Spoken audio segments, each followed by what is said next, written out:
मेरे प्यारे अजीज दोस्तों, आज मैं बात करूंगा गोल्ड वर्सेज निफ्टी के बारे में। अभी आप देख रहे हो कि गोल्ड की जो प्राइस है आसमान छू रही है, यानी कि लाख टके पे पहुंच गए। अगर अभी आपको 10 ग्राम गोल्ड खरीदनी है तो आपको लाख रुपए लगाने पड़ेंगे। और निफ्टी का इन्वेस्टमेंट तो ये कुछ समय से इसका जो रिटर्न है वो किस लेवल पे है और क्या हमें करना चाहिए, तो आज मैं आपके खासकर कुछ पॉइंट पे आपसे डिस्कस करूंगा। वो पॉइंट क्या क्या है, चलिए मैं बात कर लेता हूं। लॉन्ग टर्म में कौन सबसे ज्यादा रिटर्न दिया है, गोल्ड दिया है या निफ्टी 50 दिया है? आगे किसमें इन्वेस्ट करने पे ज्यादा रिटर्न बन सकता है? सेफ एसेट कौन सा है हमारे इन्वेस्टमेंट करने के लिए, जिसमें मेरी पैसा सेफ रहे? और दोनों के इन्वेस्टमेंट करने के क्या क्या ऑप्शन मौजूद है, इन्हीं कुल पॉइंट पे मैं चर्चा करूंगा। इससे पहले कि मैं आपसे कुछ बात करूं तो पहले ये बताता हूं कि रिच डैड पुअर डैड के जो लेखक हैं रोबर्ट कियोसाकी, इसने अपना एक प्रिडिक्शन बताया है जिसमें कहा है कि 2035 तक गोल्ड करीब $30,000 के आसपास पहुंच सकता है।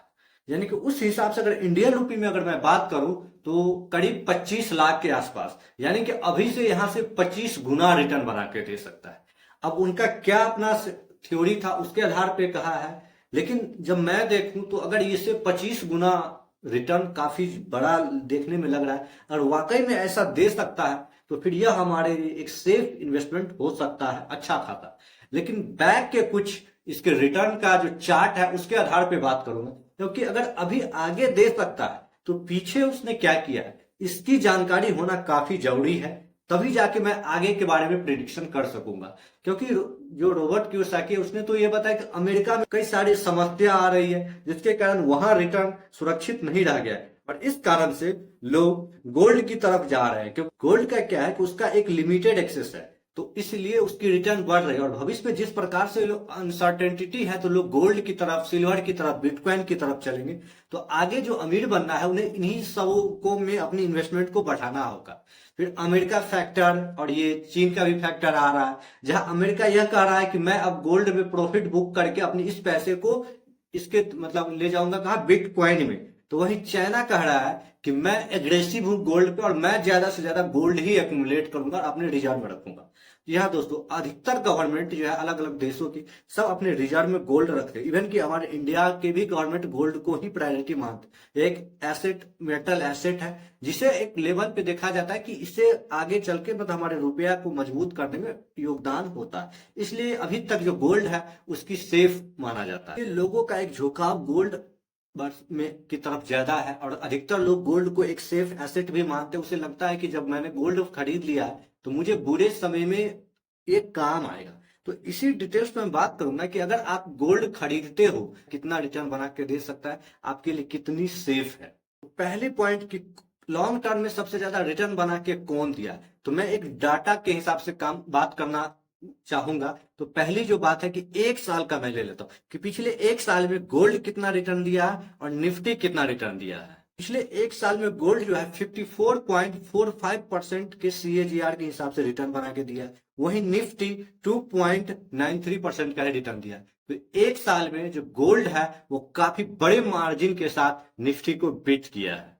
अगर 5 साल का अगर इसका रेशियो लो तो गोल्ड का जो CAGR compound annual growth rate रहा है वो 16.21% के हिसाब से रहा है, और इसके अपेक्षा निफ्टी का जो रिटर्न रहा है वो 13.95% के हिसाब से रहा है। यानी कि अगर 5 साल के डाटा के बाद में भी देखूं तो गोल्ड जो है वो निफ्टी को बीट कर दे रहा है। अब अगर मैं 20 साल का डाटा ले लूं तो सर 20 साल में जो गोल्ड का जो रिटर्न रहा है वो 11.96% सीएजीआर के हिसाब से रहा है, और निफ्टी का जो रहा है 12.78% सीएजीआर के हिसाब से रहा। यानी कि अगर 20 इयर्स में जो निफ्टी है वो गोल्ड को बीट कर दिया है। तो बैक डेट तो यही बता रही है 20 साल के कि ओवरऑल लॉन्ग टर्म पीरियड में जो गोल्ड को निफ्टी बीट किया है। तो यहां से जो 10 साल का आंकड़ा है उसमें क्या निफ्टी गोल्ड जो है वो निफ्टी को इतनी ज्यादा रिटर्न बना के दे सकता है? जहां 30 साल लगा गोल्ड को इतने प्राइस पे आने के लिए, वहीं रोबोट कियोसाकी के अनुसार से ये 10 साल में 25 गुना रिटर्न बना के दे सकता है।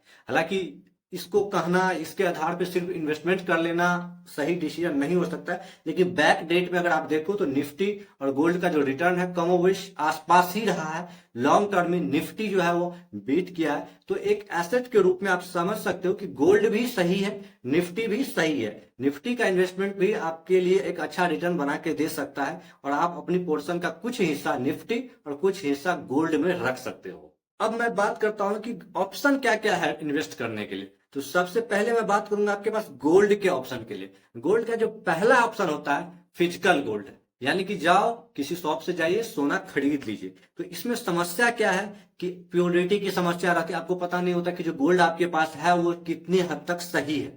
दूसरी, इसकी मेकिंग कॉस्ट काफी ज्यादा हो जाता है, उसके बाद जीएसटी हो जाता है। तो अगर आपके पास ये एक ऑप्शन थोड़ा सा महंगा होता है और रिटर्न की अगर आप कैलकुलेशन करोगे तो यहाँ बीट कर जाओगे। तो फिजिकल गोल्ड इन्वेस्टमेंट पर्पज से सही नहीं है। तो दूसरा ऑप्शन क्या आ जाता है, जो डिजिटल गोल्ड, यानी बहुत सारे ऐसे ऐप हैं जो अभी प्रोवाइड करते हैं कि आप डिजिटल गोल्ड भी खरीद सकते हो, 5 रुपया, 10 रुपया, 100 रुपया का खरीद सकते हो। लेकिन ये भी कॉस्टिंग है, इसमें भी आपको जीएसटी देना होता है, कई सारे टैक्स मिला के देना होता है और एक प्योरिटी की इसमें भी रहती है। तो ये भी आपके लिए एक सेफ एसेट नहीं बनता है। और बेस्ट जो ऑप्शन होता है इन्वेस्टमेंट करने का जो था वो सॉवरेन गोल्ड बॉन्ड था, जो कि अभी बंद है। ये सबसे बेस्ट ऑप्शन हुआ करता था।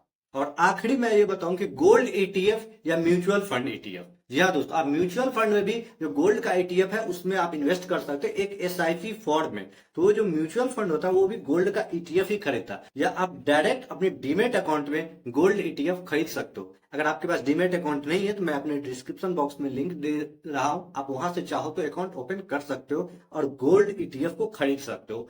जो टॉप गोल्ड ईटीएफ है जैसे कि एचडीएफसी, निपोन, एसबीआई, इन सब में आप एक एसआईपी के रूप में इन्वेस्टमेंट कर सकते हो। लेकिन याद रखिए दोस्तों, अभी का जो समय है लमसम इन्वेस्टमेंट करने का नहीं है, क्योंकि कुछ सालों में गोल्ड ने काफी ज्यादा रिटर्न बना के दिया है। और कुछ जो एनालिस्ट है वो कह रहे हैं कि गोल्ड का जो प्राइस है अभी कुछ समय में हाफ हो जाएगा। अब ये पता नहीं कि हाफ होगा या नहीं होगा, क्योंकि जब से कहा गया है तब से तो आगे ही जा रहा है। अगर हाफ होता भी है तो आप इसमें अगर एसआईपी कैलकुलेशन के हिसाब से आप करते रहो। अगर मान लो कि आपको 1 लाख का इन्वेस्टमेंट करना है तो इस प्राइस पे सिर्फ आप 25 डालो, फिर कुछ इंटरवल पे डालो या फिर मंथली एसआईपी बना लो, वो ज्यादा सेफ रहेगा।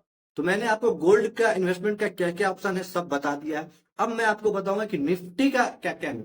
निफ्टी 50 और एक इंडेक्स फंड है जिसमें देश की टॉप 50 कंपनी होती है, उसका एक बास्केट बना होता है। तो इसमें जो आप इन्वेस्ट करते हो तो आपका जो पैसा हो देश के टॉप 50 कंपनी में बराबर बराबर जिसका अनुपात है उसके हिसाब से आपका पैसा लग जाता है। तो यह भी एक सेफ एसेट मान सकते हो लॉन्ग टर्म में, जहां आपकी पैसा की एक कंपाउंडेड ग्रोथ रेट बढ़ता है, तो वो एक अच्छा होता है। इसमें आप इन्वेस्टमेंट कैसे कर सकते हो, तो इसका एक इंडेक्स फंड होता है जो डायरेक्ट आप म्यूचुअल फंड के थ्रू आप एसआईपी कर सकते हो। इस और दूसरा होता है कि ईटीएफ, इसका भी एक ईटीएफ होता है, जैसे गोल्ड का ईटीएफ होता है उसी प्रकार से निफ्टी 50 का भी ईटीएफ होता है, जिसे आप अपने डीमेट अकाउंट में बाय कर सकते हो और उसे होल्ड कर सकते हो। ये कुल मिला के इतने लेवल पे आप इन्वेस्टमेंट कर सकते हो। फिर आपको जो भी अच्छा लगे अपने फाइनेंशियल एडवाइजर के हेल्प से उनसे सजेशन लेके आप इन्वेस्टमेंट कर सकते हो, क्योंकि मैं यहाँ जो बताया हूँ वो एक एजुकेशनल पर्पज से बताया हूँ ताकि आपकी नॉलेज बेस्ट लेवल बढ़े